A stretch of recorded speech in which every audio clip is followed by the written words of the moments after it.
नमस्कार दोस्तों, स्वागत है आपका अपने YouTube चैनल शाश्वत एकेडमी में। जैसा कि आपने देखा कि अगली वीडियो में हमने व्यंजन के बारे में कुछ अध्ययन किया था, जिसमें से इस टॉपिक को हमने पढ़ाया है। लेकिन यह इस टॉपिक में ये जो स्पर्श वर्गीय व्यंजन है, यह बहुत ही इम्पॉर्टेंट है। इसे एक बार हम पुनः पढ़ा देते हैं, और जो आपका छूट गया होगा या पिछली वीडियो में डाल दिए, उसको आप एक बार पुनः रिवीजन कर लीजिएगा। तो चलिए, व्यंजन के प्रकार में स्पर्श व्यंजन में क वर्ग, च वर्ग, ट वर्ग, त वर्ग और प वर्ग, इस तरह से ये 5 वर्गों में बांटा गया, इसलिए इसे हम वर्गीय व्यंजन के नाम से जाने जाते हैं। स्पर्श व्यंजन में क, ख, ग, घ, य अर्थात ये कि प्रत्येक वर्गीय व्यंजन के ये पहला अक्षर है, यह दूसरा अक्षर है, और ये सारे तीसरा अक्षर, ये चौथे वर्ण है, ये और 5वें वर्ण है।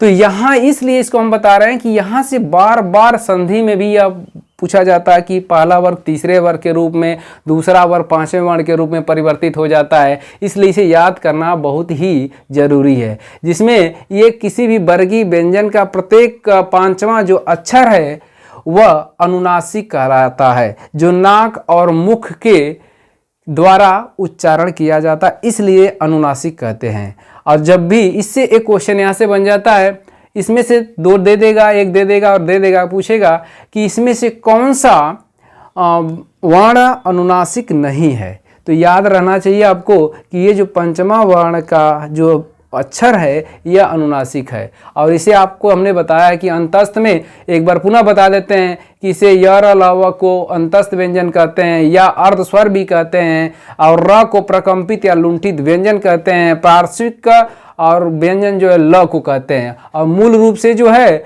आपको अर्धस्वर जब पूछा जाए तो य और वह जो है मूल रूप से अर्धस्वर के रूप के अंतर्गत आते हैं।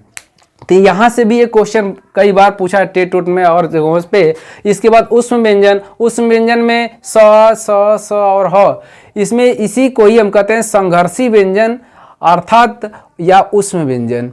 संघर्षी जब हम इस उच्चारण करते हैं तो ये कहीं ना कहीं जीवा में क्या करता है, संघर्ष करते हुए निकलता है। और उष्मा हमारी हथेली से अगर आप करके बोलेंगे स और ह, तो ये उष्मा निकलने के कारण ये हथेली गर्म हो जाती है, इसलिए इसे हम उष्म व्यंजन के नाम से जाने जाते हैं।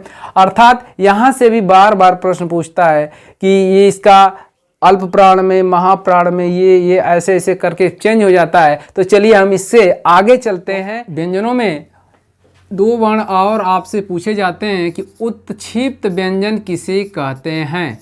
उत्क्षिप्त व्यंजन, तो उत्क्षिप्त व्यंजन उत्क्षिप्त व्यंजन या द्विगुण व्यंजन, यह दोनों के नाम से जाना जाता है। द्विगुण व्यंजन, उत्क्षिप्त व्यंजन या द्विगुण व्यंजन किसे कहते हैं? यह ड़ और ढ, ये 2 वर्ण ऐसे हैं जो उत्क्षिप्त या द्विगुण व्यंजन के नाम से जाने जाते हैं। फिर रह गया आपका संयुक्त व्यंजन। तो संयुक्त व्यंजन में यहाँ से भी प्रश्न आ जाता है, क्षय बनता है किससे, किस वर्णों से मिलकर बनता है। तो जो क्षय है क, ये हलंत लगने का मतलब ये आधा क हो जाता है, क प्लस ये मूर्धन्य स से क्षय बन जाता है।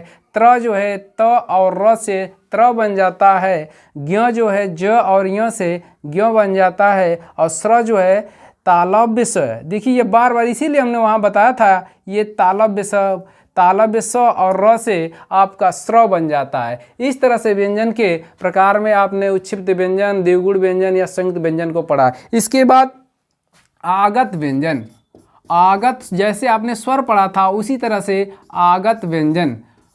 तो आगत व्यंजन किसे कहते हैं और कौन कौन से वर्ण आगत व्यंजन होते हैं? तो क, ख, ग और ज और फ, ये 5 वर्ण आगत व्यंजन के रूप में प्रयोग किए जाते हैं। इसमें एक नुक्ते का प्रयोग किया जाता है, यहाँ पे नुक्ता लगा रहता है।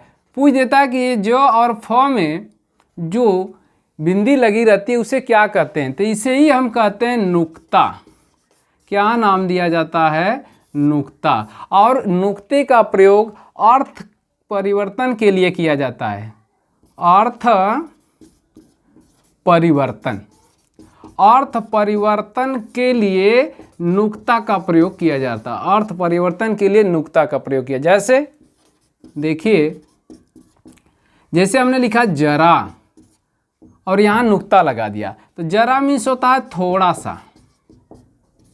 जरा मीन्स थोड़ा सा। यदि हम जरा लिखते हैं ऐसे और इसमें नुक्ता नहीं लगाते हैं तो जरा मीन्स होता है बूढ़ा। बूढ़ा। तो देखिए अर्थ परिवर्तन हो गया। इसलिए अगर आपसे पूछा जाए कि नुक्ते का प्रयोग किस लिए किया जाता है तो ये आप जानते रहिए कि अर्थ परिवर्तन के लिए नुक्ते का प्रयोग किया जाता है। देखिए जरा यहाँ नुक्ता लगा तो थोड़ा सा बना, लेकिन यहाँ पढ़ने में दोनों उच्चारण सेम लग रहा है, सेम है, लेकिन यहाँ नुक्ता है और यहाँ नुक्ता नहीं है, लेकिन यहाँ अर्थ उसका बदल जाता है। यहाँ जरा मीन्स बूढ़ा होगा और यहाँ जरा मीन्स थोड़ा सा होगा। इस तरह से आपने देखा आगत व्यंजन। और इसके बाद नेक्स्ट चलते हैं द्वित व्यंजन। व्यंजन में द्वित व्यंजन किसे कहते हैं? तो द्वित व्यंजन वे व्यंजन जो अपने ही समान व्यंजन से एक अन्य व्यंजन के साथ जब जुड़ता है तो उसे द्वित व्यंजन कहते हैं। जैसे देखिए च और च, ये आधा च है पूरा च है, जे ज और ज, इन शब्दों से जो शब्द बनते हैं जैसे उज्ज्वल, राष्ट्र, महत्व आदि, ये आपके द्वित व्यंजन के अंतर्गत आते हैं। तो यहाँ से पूछता है द्वित व्यंजन कौन सा है, दे देगा 4 ऑप्शन, उसमें पूछता है द्वित व्यंजन क्या है। तो ये देखिए जो 2 समान व्यंजन हो इसके बाद कोई तीसरा व्यंजन हो तब वो द्वित व्यंजन होगा। इसके बाद गुच्छ व्यंजन किसे कहते हैं? ये गुच्छ व्यंजन किसे कहते हैं? 2 या 2 से अधिक व्यंजनों का जब संयोग गुच्छ व्यंजन कहलाता है। जैसे मक्खन, प्यास, स्वास्थ्य आदि। इसके बाद इंपॉर्टेंट है आपका वर्ण संयोग। वर्ण संयोग क्यों इंपॉर्टेंट है? क्योंकि जब हम संधि करते हैं तो संधि में हम करते क्या हैं कि जैसे विद्या प्लस अर्थी अगर हम लिखते हैं, इसका संधि करते हैं तो संधि में इसके पहले पद के अंतिम वर्ण और दूसरे पद के पहले वर्ण में संधि की जाती है और इनका जब विकार उत्पन्न होता है और उसे ही हम संधि कहते हैं। तो जैसे ये आ आएगा प्लस ये अ आएगा, इससे एक विकार उत्पन्न होता है, उसे हम कहते हैं दीर्घ आ, और दीर्घ आने के कारण दीर्घ संधि होती है। लेकिन इसमें क्या है, वर्ण संयोग में वहाँ भी वर्णों का ही संयोग होता है लेकिन वहाँ पे अर्थ परिवर्तन हो जाता है। लेकिन यहाँ पे जब आप 2 वर्णों को आपस में जोड़ते हैं, जुड़ने के बाद उनका जो वर्ण बनता है, शब्द बनता है, उसे ही वर्ण संयोग कहते हैं। इसमें एक ही अंतर होता है कि जो परिवर्तन विकार इसमें उत्पन्न न करे, ऐसा वर्ण जोड़ते हैं कि उसमें परिवर्तन विकार न करे। जैसे हमने एक वर्ण लिया च और दूसरा वर्ण ले लिया ल, इन दोनों को जोड़ देंगे तो जो बनेगा यही हमारा वर्ण संयोग कहलाता है।